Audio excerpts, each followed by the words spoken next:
मनोरमा, आज मनीषा बहू की पहली रसोई की रस्म है। सुबह के 9 बज गए हैं, लेकिन बहू अभी तक कुछ बना कर नहीं लेकर आई है। जरा किचन में जाकर देखो तो। बहू तो अभी तक सो रही है। शादी की थकान कहाँ इतनी जल्दी उतरती है। आज नहीं तो कल अपनी पहली रसोई कर देगी। आप चाय पीजिए। सभी लोग मनीषा के उठने का बेसब्री से इंतजार कर रहे होते हैं। वहीं जहां सभी घरों में नई नवेली बहुएं सुबह 6 बजे उठकर अपनी रसोई का खाना बनाती हैं, वहीं मनीषा दोपहर के 12 बजे उठकर 2 बजे तक सबके लिए नाश्ता बनाकर लाती है। मनीषा बहू, अब तो दोपहर के खाने का वक्त हो गया है, तुम अब नाश्ता बना कर आ रही हो। और क्या है ना माँ जी, मेरे घर में सभी इतने बजे ही नाश्ता करती थी, इसलिए मुझे इसकी आदत पड़ गई है। कोई बात नहीं बहू, मैं समझ सकती हूँ, लेकिन धीरे धीरे तुम सब सीख जाओगी। मनीषा इतने प्यार से सबके लिए नाश्ता बनाती है, इसलिए सभी लोग दोपहर के 2 बजे नाश्ता करते हैं और ऐसे ही शाम हो जाती है। लेकिन मनीषा अभी तक अपने कमरे में आराम कर रही होती है, जिसे देख मनीषा की सास और जेठानी मनीषा के कमरे में आती है। अरे मनीषा बहू, शाम के 7 बज गए हैं और तुमने अभी तक खाने की तैयारी नहीं की। अरे माँ जी, अभी 7 ही तो बजे हैं, कौन सा रात के 10 बजे गए हैं। आप लोग फिक्र मत करिए, मैं बना दूंगी खाना। इतना कहकर मनीषा दोबारा से अपना फोन चलाने में लग जाती है, जिसे देख मनोरमा और अलीशा वापस नीचे हॉल में आ जाते हैं। खाने का इंतजार करते करते रात के 10 बज जाते हैं, लेकिन अभी तक किचन में से कुकर की एक सीटी की भी आवाज नहीं आई। माँ, बहुत जोरों की भूख लग रही है और नींद भी आ रही है। मनीषा ने अभी तक खाना नहीं बनाया क्या? पता नहीं बेटा, एक बात है, देख कर आती हूँ। मनोरमा जैसी उठती है तो देखती है कि मनीषा रात के 10 बजे किचन में जा रही है, जिसे देख मनोरमा मनीषा के पीछे किचन में आती है। ये क्या मनीषा बहू, तुम रात के 10 बजे खाने की तैयारी कर रही हो? अब खाना बनाओगी तो हम सब लोग खाना कब खाएंगे? रात के 1 बजे माँ जी, वो मैं थोड़ा जल्दी आ जाती किचन में, लेकिन मेरी आँख लग गई थी और मुझे पता ही नहीं चला। आप लोग बस थोड़ा सा इंतजार कर लीजिए, मैं जल्दी से सबके लिए अच्छा सा नाश्ता बना कर लाती हूँ।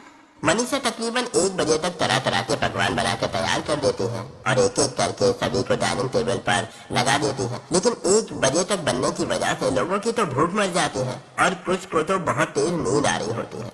माँ, बहुत जोरों की नींद आ रही है, मुझे सोने दो ना।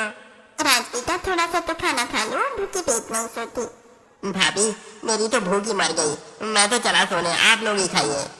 रात के 1 बजे खाना बनने की वजह से सभी लोग थोड़ा बहुत ही खाना खा पाते हैं और कुछ तो बिना खाए ही सोने चले जाते हैं। रात के 1 बजे खाना खाने की वजह से सभी को ठीक से नींद भी नहीं आ पाती और अगले दिन सभी सुबह उठने की वजह दोपहर में उठते हैं, जिसके चलते कार्तिक और सौरभ की जॉब आपका टाइम निकल जाता है, वहीं राज का स्कूल छूट जाता है।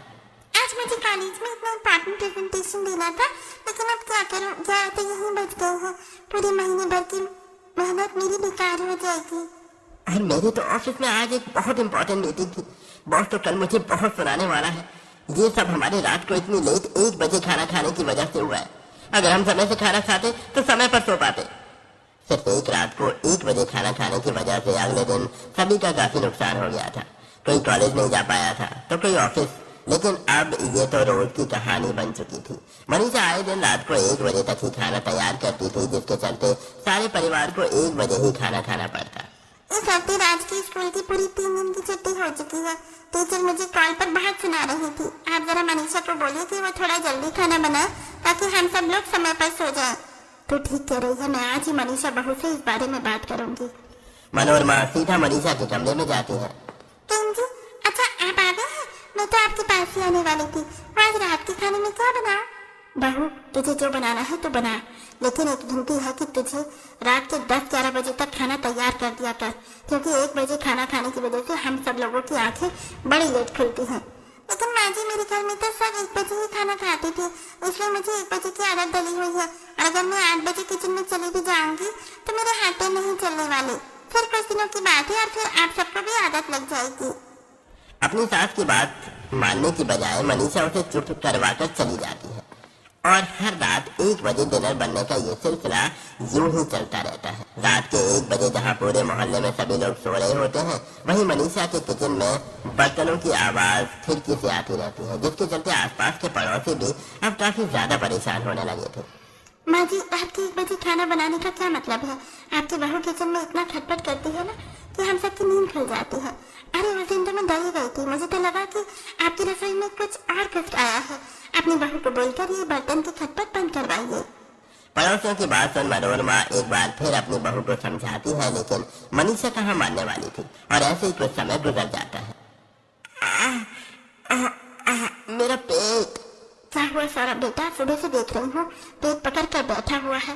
रुक जा, मैं तेरे लिए पेट दर्द का काढ़ा बना कर लाती हूँ। माँ, काढ़ा तो मुझे भाभी ने पहले ही बना कर दे दिया था, लेकिन ये दर्द है कि कमी नहीं हो रहा है। अरे क्या आप लोगों ने अभी तक खाना शुरू नहीं किया? आज मैं आप सबके लिए एकदम बिरयानी बना कर लाई हूँ। अगर ठंडी हो गई तो खाने में अच्छी नहीं लगेगी। जैसे बहू बिरयानी ठंडी होने पर अच्छी नहीं लगती ना, वैसे ही खाना भी देर से खाने पर शरीर में नहीं लगता है। तेरे घर में खाते होंगे रात में 1 बजे खाना, लेकिन हमारे घर में उसूल अलग है। कुछ दिनों तक तो मैंने ये सब बर्दाश्त कर लिया, लेकिन अब और नहीं। तेरी हर रोज लेट खाना बनाने की आदत की वजह से हम सब लोग सुबह लेट उठते हैं। राज स्कूल नहीं जा पाता, कार्तिक और सौरभ को हमेशा उसके मालिक से सुनना पड़ता है। अब प्रिया का तो आए दिन कॉलेज में सो जाती है। शादी के बाद हमेशा एक लड़की है क्यों अपने तौर तरीके बदले? उसके ससुराल वालों को भी तो उसके हिसाब से थोड़ा बहुत चेंज अपनी लाइफ में लाना पड़ता है। मनीषा तुम ठीक कह रही हो, लेकिन तब जब उसके ससुराल वालों में कोई गलत आदत है। और मुझे नहीं लगता कि जल्दी खाना खाना कोई गलत आदत है। तो प्लीज तुम ये रात के 1 बजे खाना बनाने वाली आदत को खत्म करो, वरना एक दिन तुम्हें इसकी भारी कीमत चुकानी पड़ेगी। ससुराल वालों की बात सुन मनीषा मुंह बनाकर चली जाती है। उसे देख उसके ससुराल वाले समझ जाते हैं कि मनीषा को समझाने का कोई फायदा नहीं होता, और अगले दिन फिर से मनीषा रात को 1 बजे ही सबके लिए खाना बनाती है, जिसके चलते अब मनीषा के ससुराल वाले मनीषा के हाथ का खाना खाने के बजाय बाहर से खाना ऑर्डर करके खाने लगे थे। लेकिन 1-2 दिन से ज्यादा वो लोग बाहर का खाना नहीं खा पाए, जिसके चलते मजबूरन उन्हें 1 बजे ही खाना खाना पड़ता है। ऐसे समय गुजरता रहता है। सौरभ हर रोज की तरह शाम की चाय पी रहा होता है कि तभी अचानक उसके पेट में बहुत जोर का दर्द होने लगता है। माँ, बहुत दर्द हो रहा है मेरे पेट में। सौरभ के चिल्लाने की आवाज सुनकर सभी लोग जल्दी से हॉल में आ जाते हैं और सौरभ को अस्पताल लेकर जाते हैं, जहां डॉक्टर सौरभ का ट्रीटमेंट करते हैं। देखिए, चेकअप से पता चला है कि सौरभ जी का लिवर ठीक से काम नहीं कर रहा है। इनका लिवर काफी ज्यादा कमजोर हो चुका है। लेकिन कैसे डॉक्टर? भैया तो बाहर का कुछ खाते भी नहीं है। जरूरी नहीं है बाहर का खाना खाने की वजह से हुआ हो। समय पर भोजन न करना, ठीक से न नींद लेना, इन सब से भी लिवर पर बहुत बुरा असर पड़ता है। सुन लिया तूने डॉक्टर ने क्या कहा? ये सब तेरी वजह से हुआ है। अगर तू रात में 1 बजे खाना न बनाती तो आज मेरे बेटे की ऐसी हालत नहीं होती। लेकिन भाभी को तो बस अपने घर की रीति रिवाज पूरी करनी थी। अपनी इस बुरी आदत की वजह से आज भाभी ने भैया की क्या हालत कर दी है। सभी की ऐसी बातें सुन मनीषा को आखिरकार अपनी गलती का एहसास हो जाता है। आप सब लोग ठीक कह रहे हैं। अगर मैं आपकी बात पहले ही मान लेती तो आज सौरभ जी की ऐसी हालत नहीं होती। अब से मैं कभी भी इतनी लेट खाना नहीं बनाऊंगी, बल्कि समय पर बनाऊंगी। मनीषा की बात सुन सभी खुश हो जाते हैं। उसके बाद मनीषा सौरभ की दवाई लेने मेडिकल पर चली जाती है, जिसे देख मनोरमा। थैंक यू डॉक्टर साहब, अगर आप हमारा साथ न देते तो हमारी बहू की 1 बजे खाना बनाने वाली आदत कभी नहीं छूटती। मैं आपका फैमिली डॉक्टर हूँ। अगर कभी किसी और चीज की जरूरत लगे तो मुझे जरूर बताइएगा। वैसे मनोरमा मानना पड़ेगा, इस उम्र में भी तुम्हारा दिमाग बड़ा तेज चलता है। क्या प्लान बनाया तुमने बहू को लाइन पर लाने का? सौरभ को तो लिवर से जुड़ी कोई परेशानी हुई नहीं थी, बल्कि ये सब तो मनोरमा ने पूरे परिवार और डॉक्टर के साथ मिलकर प्लान किया था, ताकि वो मनीषा को सुधार सके। और मनोरमा का ये प्लान सक्सेसफुल भी होता है। अब मनीषा रात में 1 बजे खाना बनाने की बजाय 10 बजे तक रात का खाना बनाकर तैयार कर देती है, जिसके चलते अब सभी लोग समय पर खाना खाते हैं और समय पर सोते हैं। वैसे दोस्तों, आप रात को कितने बजे डिनर करना पसंद करते हैं? कमेंट करके जरूर बताइएगा।